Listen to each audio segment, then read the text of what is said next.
Hi, I'm Sonia Molina. I'm a therapist with the Dawn Farm Downtown Residential Addiction Treatment Program and coordinator of the Dawn Farm Education Series.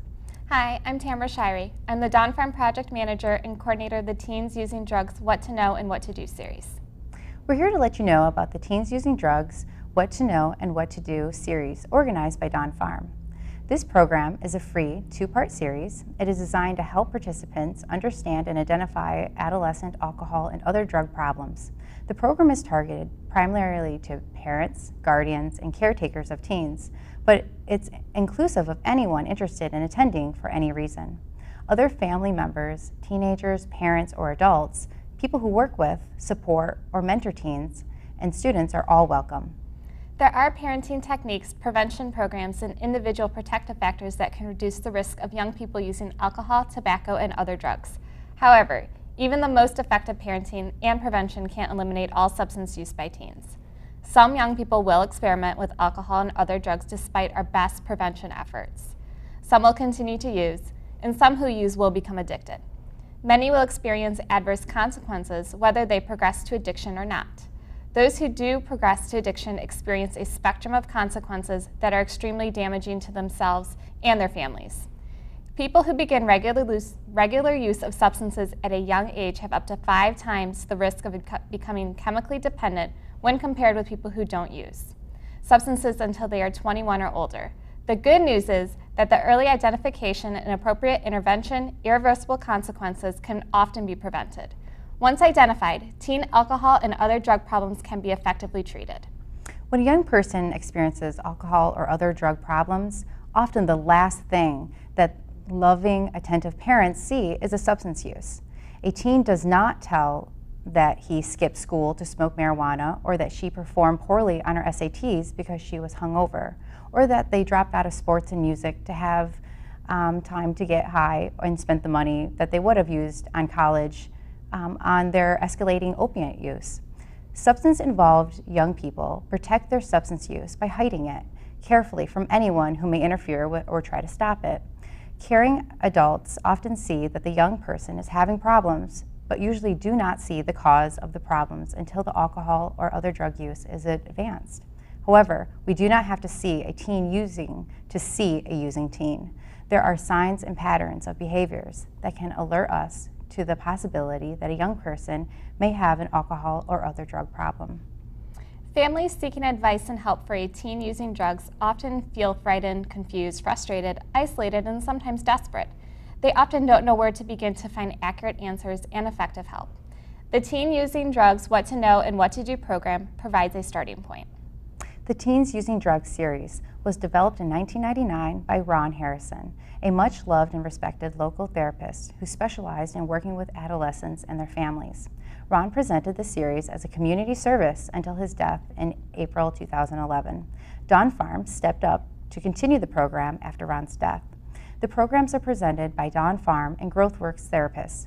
Tamara will be presenting some of the programs this year, along with Vince Swain, Recovery Sports Specialist for Dawn Farm Adolescent Services, Debbie Snyder, Assistant Director of Adult Behavior Health for the Guidance Center and formerly coordinator of Dawn Farm's Outpatient and Daybreak Adolescent Programs, and Brian Spitzbergen, Director of Community Intervention and Treatment for GrowthWorks, Inc. The series is co-sponsored by Dawn Farms, St. Joe's Greenbrook Recovery Center, and the Livingston and Washtenaw Regional Coordinated School Health Program Advisory Team. Part 1 of the series is held on the first Tuesdays of October, November, and January through June, and Part 2 is held on the second Tuesdays of those same months. All programs are held from 7:30 p.m. to 9 p.m. at the St. Joe's Hospital Education Center located at 5305 Elliott Drive in Ypsilanti. The first Part 1 presentation of this school year will be on October 1st, and the first Part 2 presentation on October 8th. It is very informal and registration is not required. You can just come. For additional dates and information, please see the website at www.teensusingdrugs.org or contact Dawn Farm at 734-485-8725. And if you or someone you know may need help for an alcohol or other drug problem, contact Dawn Farm. At Dawn Farm, we treat all people with hope, competence, and compassion. with the belief that recovery is possible regardless of how difficult a situation may seem. Dawn Farm programs include detoxification services, residential and outpatient treatment, transitional housing, and a variety of outreach, education, and recovery support programs for adults and adolescents. Our number is 734-485-8725, and our website is www.dawnfarm.org. Thank you. Thank you.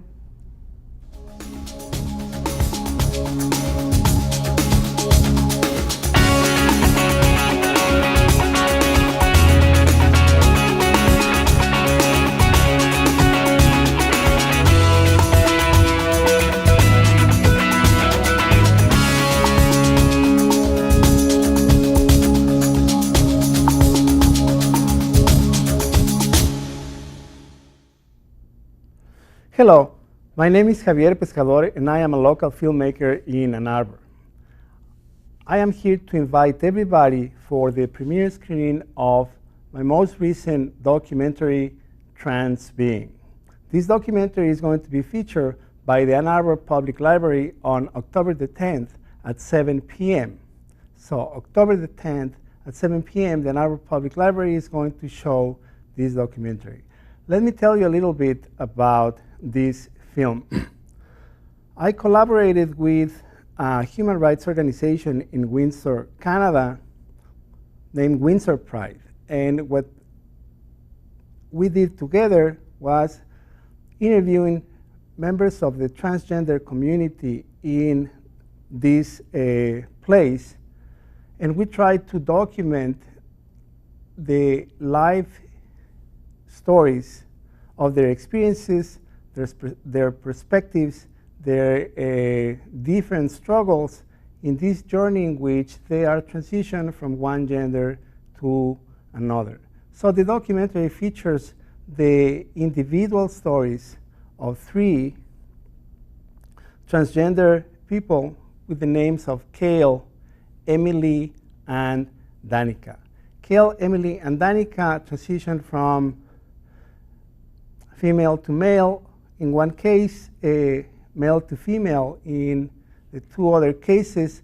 And what we have in this documentary is their perspective on this very unique, very extraordinary process in which they have to struggle to affirm and to find their identities. So Transbeing features the life stories of these 3 individuals, Kale, Emily, and Danica, and Transbeing provides a unique opportunity for everybody to get a closer look at the different types of struggles and experiences that people in the transgender, in the trans community are going through in their very exceptional journey in which they are trying to fight for who they are and how they want to be seen by everybody. Of course, Transbeing is a story of human respect and dignity, but it also offers a very emotional human side. When you have to witness the trajectories of these 3 very courageous individuals. So please join us on October the 10th at 7 p.m. in the Ann Arbor Public Library for the Michigan premiere of this documentary, Transbeing. We have been fortunate enough, my co-director Gabrielle and myself, in the making of this documentary because it has been selected for a screening at the Chicago International Social Change Film Festival. So it's going to be representing both Michigan and Ontario, Canada, and it's going to be on display or showcase in this major international film festival at Chicago. We have the opportunity to show it here in Ann Arbor, Michigan, and we'd like you to come join us and participate in this documentary showing, in this documentary screening. So please remember, Transbeing, October the 10th at the Ann Arbor Public Library at 7 p.m. October the 10th, Ann Arbor Public Library at 7 p.m. Thank you.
I'm Father Gregory Joyce, and I'm the rector of St. Vladimir Russian Orthodox Church. We serve Ann Arbor and Washtenaw County and the surrounding area. And my name is Leta Nikulshina, and I'm active parish member of St. Vladimir Church. Our parish has been here in Washtenaw County since 1981. We started in the basement of St. Francis of Assisi Catholic Church, and we moved later out to Jackson Road, where we've been, well, for close to 25 years. And we are welcome you to our first ever Ann Arbor Russian Festival. We want to welcome everybody to our festival, to meet people in our parish, to learn about our church, and especially to learn about Russian culture. This is such an interesting area to live in, and people really welcome diversity, and we think it's important for all of us who live here to get to know each other better so that we can be better neighbors. And it's especially these days that we are so supportive of each other and have to work together, and that would show what kind of restaurants we're gonna have. We're gonna have Georgian food, we're gonna have Ukrainian dances, we're gonna have plenty of Russian food too. And don't forget, we're gonna have some vodka infusion competition as well. So please come over and try all our goodies that we cooked for you. And then we're gonna have tea house that you have to drink hot tea. That is the best ever drink and most popular actually in the world, not only Russia. And we will have treats for you as well, sweet treats in the tea house as well.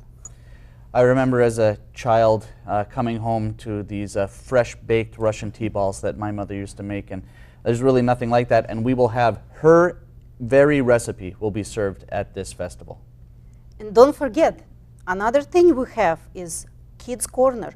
So you're gonna have plenty time for yourself when your kids playing very old Russian games and bounce house and crafts. It's a great opportunity for our children who have plenty of time on their iPads and their iPods and in front of the computer screen to get an opportunity to get away from that and come and enjoy a nice afternoon of playing together. Definitely.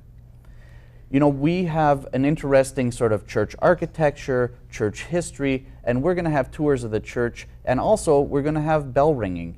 Bells are a really important way that we participate in our worship as Russian Orthodox Christians. And Russian bells are even tuned differently than Western bells. They have multiple harmonics, so we play them like an instrument. It'll be very, very interesting. And we try to include all our parish in the service. So that's why we have many little young ladies or girls who actually do ring our bells. Yeah, our girls actually have been the champions of the diocese in the Diocesan Bell Ringing Championship for the last 2 years. So we welcome you to our festival. Don't forget, it's on 21st and 22nd as well. 21st and 22nd of September. We begin on the 21st at 11 o'clock. We go till 11 p.m. And on the 22nd, we'll begin at 1 o'clock and we'll go to 7 p.m. We welcome you to our festival. Добро пожаловать на наш фестиваль.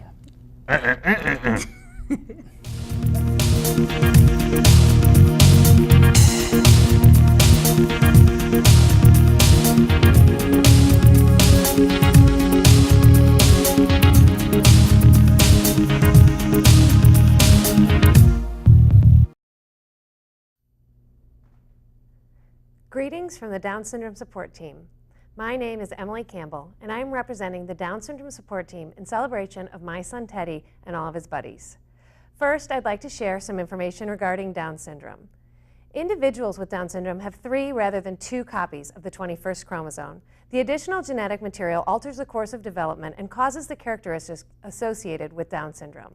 1 in every 691 babies is born with Down syndrome.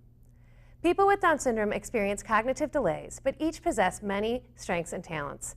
Individuals with Down syndrome attend school, find work, participate in decisions affecting them, and contribute to society in many wonderful ways. In fact, there are more than 400,000 people living with Down syndrome in the United States. Quality educational programs, a stimulating home environment, good health care, and positive support from family, friends, and the community enable people with Down syndrome to develop their full potential and lead fulfilling lives. Researchers are making great strides on identifying the genes on chromosome 21 that cause the characteristics of Down syndrome. Many feel strongly that it will be possible to improve, correct, or prevent many of the problems associated with Down syndrome in the future. On Sunday, September 29th, we will celebrate persons with Down syndrome at our 9th annual Buddy Walk. This event raises awareness and funds to support local programs and services for individuals with Down syndrome and their families. A few of the programs include enrichment classes, therapies such as speech and language, and music therapy, family meetings with guest speakers, providing resource packets to local hospitals for new families, purchasing books and materials for our lending library, and supporting continued research. This year, we expect over 900 people to participate in the 1-mile walk at Gallup Park in Ann Arbor. Registration begins at 1:30 p.m. and the walk starts at 3 p.m. The Buddy Walk is a 1-mile walk in which anyone can participate without special training. The event celebrates the many abilities and accomplishments of people with Down syndrome. The day's activities include the 1-mile Buddy Walk, followed by refreshments like pizza donated by Ann Arbor's own Pizza House. We also have a children's activities, a raffle, and silent auction. Many creative raffle baskets are donated, and participants may purchase tickets to win the themed baskets like coffee, tea, sports, and candles.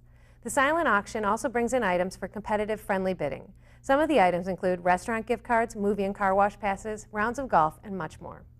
Registration is safe, convenient, and easy. Online is at www.firstgiving.com DSST Buddy Walk 2013. You can also register on the day of the Buddy Walk. Many community sponsors make this event possible. Their generosity allows us to fulfill our mission to raise awareness and acceptance of persons with Down syndrome. We hope to see you on September 29th at Gallup Park beginning at 1:30 p.m. Please join us along with our families and all of our buddies.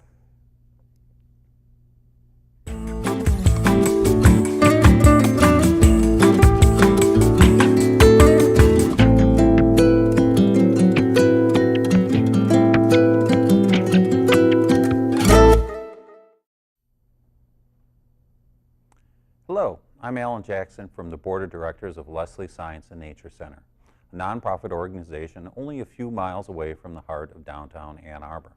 The beginning of the school year is a good reason for a celebration for adults and children.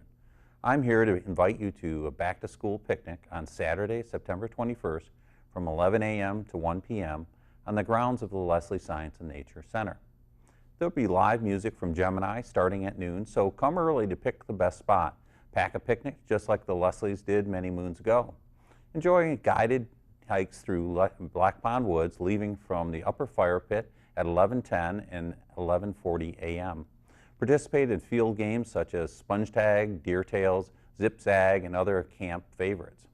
The Critter House will be open for observation, and you can take a stroll on one of our accessible pathways made of eco-friendly recycled glass to marvel at the resident raptors. This event is for all ages, so we invite you to bring your friends and family. Gemini is a family-friendly band made of twin brothers, San and Laz, right here from Ann Arbor. They've been performing since 1973 to enthusiastic audiences at concert halls, festivals, community centers, and elementary schools throughout the United States and Canada. Their recordings and concerts are filled with rousing sing-alongs, folk tales, and music from around the world. To learn more about music created by Gemini, visit geminimusic.com. The concert will take place outside, rain or shine, on Saturday, September 21st from 11 a.m. to 1 p.m. on the lawn behind the Leslie House at 1831 Traver Road, Ann Arbor, Michigan, 48105. Children must be accompanied by an adult. To purchase tickets to the back-to-school picnic on Saturday, September 21st, visit lesliesnc.org or call 734-997-1553. We hope to see you there. If you haven't been to Leslie Science and Nature Center on Traver Road, I invite you to come and explore the grounds, trails, and raptor enclosures. Open every day of the year from sunrise to sunset. Admission is completely free of charge. Currently on site we have 17 non-releasable birds of prey, from a bald eagle to eastern screech owls. And the Critter House offers a wide variety of educational animals, from turtles to snakes and insects. Fall hours are from Sundays from 12 to 3 p.m., but of course, any day of the week, you're always welcome to explore the grounds and gardens. Even if you're a regular at Leslie, I invite you to stop by to see some new additions we've recently added, including our freshly marked trails, including trail posts built this summer by an Eagle Scout. Things at Leslie Science and Nature Center are always changing, especially with the seasons.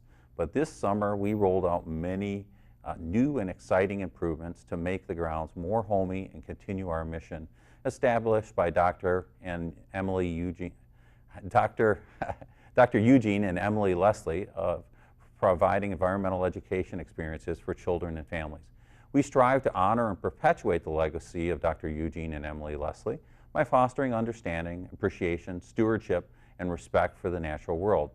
And just 1 week before the back-to-school picnic, we are asking adults and teens to take part in the National Public Lands Day on Saturday, September 28th from 11 a.m. to 3 p.m. to help get Leslie's trails, paths, fields, and woods ready for the fall and winter visitors. This is a free volunteer opportunity where volunteers can take part of a nationwide event while making a positive impact locally. Tasks may include removing invasives, weeding, putting native plants into place, trail maintenance, and cleanup, all while working to improve our natural play areas. Volunteers are asked to arrive at 9:30 a.m. and will be working from 10 a.m. to 3 p.m. Shifts are available for the morning only, afternoon only, or all day. Volunteers are encouraged to bring a lunch. During lunch and between shifts, staff will be offering some behind-the-scenes sneak peeks at the critters and raptors that reside with us at Leslie Science and Nature Center. We ask volunteers to please wear long pants, closed-toed shoes, and dress for the weather. Bring gardening tools if you have them. We'll need rakes, shovels, trowels, brooms, and loppers. If you want to bring gardening gloves as well, you can, but we'll have some to share for the day. If you're interested in volunteering for Public Land Day on Saturday, September 28th from 10 a.m. to 3 p.m., please register by contacting volunteer manager Michelle Wensman by emailing volunteer@lesliesnc.org or by calling 734-997-1553. Deadline for registration is Friday, September 27th. So if you can, please come out to help because, as we all know, many hands make light work. Thanks for your time, and I hope to see you on the grounds at Leslie Science and Nature Center. Thank you.